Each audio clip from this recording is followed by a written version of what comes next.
जो राहु चलन होती कुंभ राशि की चारिपाद चलन ताकि आम देखा। तो 29/5/2025 राहु चलन हे प्रत्येक तांकर नक्षत्र चारिपाद राहु चारिपाद पछुआ चलन चारिपाद केवे थे तीन पाद को गमन करेंगे पुणी दी पाद केवे हे फिर एक पाद केवे हे वर्णना करवा। ये 14/3/2025 रात्र 9:18 समय राहु 25/11 पूर्व भाद्र कुंभ राशि चतुर्थ पादे रही। पुणी 29/5/2025 रात्र 1:18 समय राहु 25/11 पूर्व भाद्र कुंभ राशि तृतीय पाद को गमन करेंगे।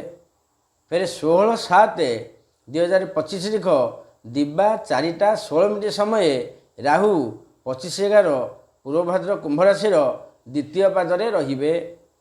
17/9/2025 दिबा 1:53 समय राहु 25/11 पूर्व भाद्र कुंभ राशि एक पाद को गमन करेंगे। ये राहु कौन चारिपाद शेष है कौ नक्षत्र ना 25/11 फिर आसो 25 पर केते 26 नहीं ना कौन 26 नहीं आसो 24 पुणी 27 आसवे सी तीन पाद फिर धनिष्ठा को आसवे सी तीन पाद ये सब चारिपाद चारिपाद 4 12 पाद कौन ये सब चली एमती।